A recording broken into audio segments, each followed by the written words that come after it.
All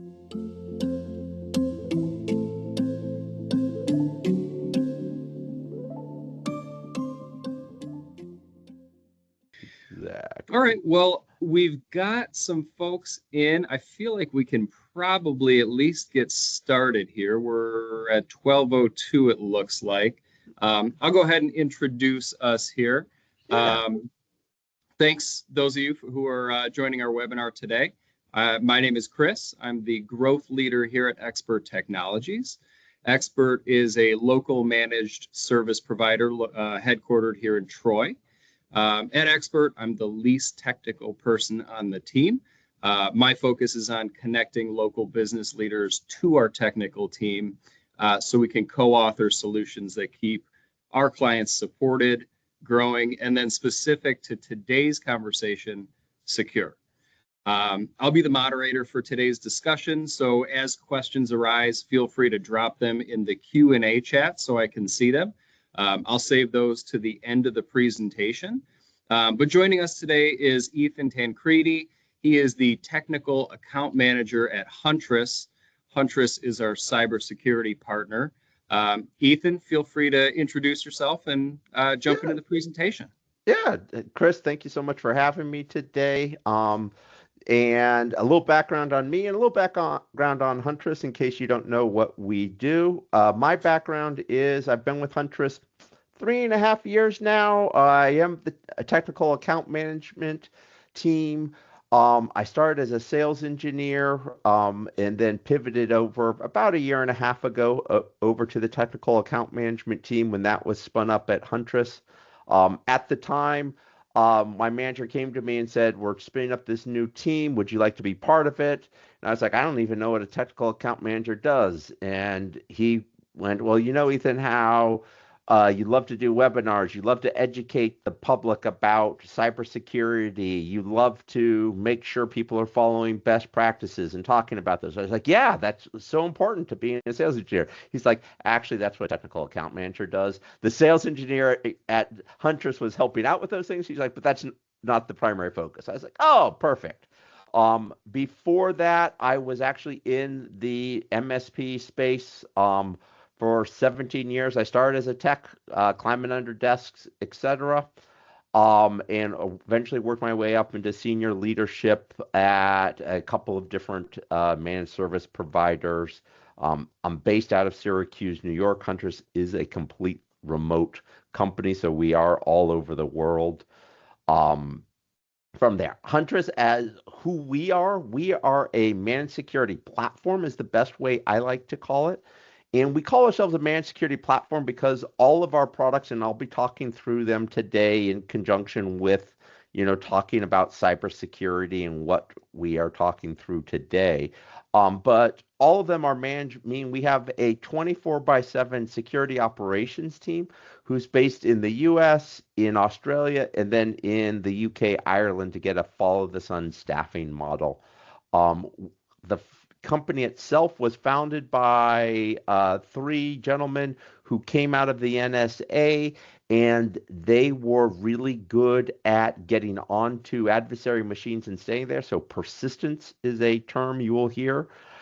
Think about that from an aspect of, if you turned off your computer and it turned it back on, the threat actor would still be on that machine. So they were really good at that, and they were like, there's a business model out there to find persistence. That's why we came up with the name, or they came up with the name of Huntress. We were hunting for those persistence. We are now a fully managed endpoint detection and response platform. We have an identity solution for protecting your 365, security awareness training, and SIM that I'll talk through today. But this really is a talk today to educate you about the threats that are out there in the world, and to make sure that you are taking the actions or thinking about the key things to do out there. Chris, anytime I go something that you think is too technical, interject and say, "Hey, make that so that I can understand it." I'm happy to pivot back there. Sure, I'll manage the edges for you, Ethan. Exactly. Thank you. And, if people do have questions that you think make sense to ask in the middle of it, feel free to interrupt me.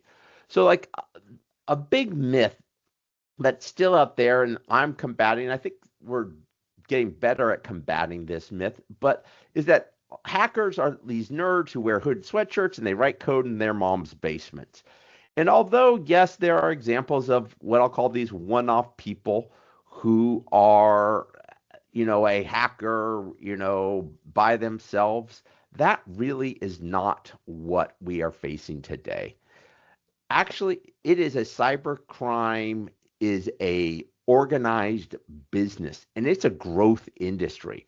So these hackers, threat actors is the other term I use to talk about them, are very much an organized group, but it's also like it is pure cybercrime. And when I talk about it being a growth industry, last year, 21,000 incidents happened.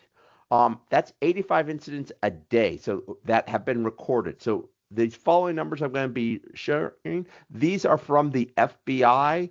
They have a group IC3 that people can report cybercrime to, and this is out of their data that was replied to from 2024, so just last year. So these are not your Nigerian princes necessarily anymore. They have definitely pivoted from those old emails to, better attacks. So 85 incidents a day in the US are happening across the way that are being reported. That is $16.6 billion, billion with a B, reported of cyber losses in 2024. And that grew, as you can see, from 12 billion. So basically, they grew by 4 billion. So, they basically had a 33% growth, year over year revenue. Like massive growth in their business that they were able to take it from, 12.5 up to 16 billion year over year in losses. And once again, these are just reported losses. So there is lots of money that isn't reported many other countries. So this is just in the United States that we're talking about. Business email compromise. This is a major threat vector. 2024, the loss of a business email compromise was on average $129,000 when somebody compromised an email account and did an attack in there. And I'll talk later in the talk about ways that these attacks happen, but really what they are trying to do is compromise somebody's email address and leverage that for a financial gain in some sort. It might be something like doing an invoice capture impersonation to trick you into sending money to somebody. It might be tricking one of your employees. We'll talk through more of that. But on average, business email compromise, when it happens, they get reported at about, as I said, $129,000.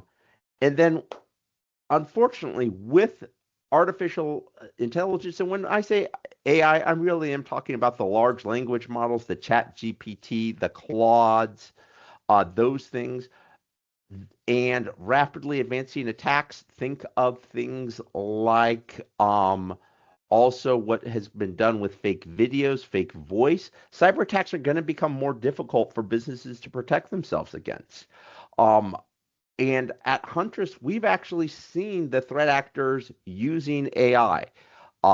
This is not a theory of them using kind of AI and large language models, but we've actually recorded this. What happens, and this happens with all the security tools out there, the threat actors will try our tools to test them and see what they can figure out. That happened against Huntress. Our SOC team quickly identified that a threat actor was trying to run a trial and use our tools. This threat actor had installed his trial, though, on a machine he was using for an attack, to attack other people. So attack Chris, send him a phishing email, etc. That was actually one way our SOC analysts found it, was they were like, well, that's really weird. We just got an alert about this machine of having some malware and weird stuff going on in it, and I just saw that machine name used in another attack.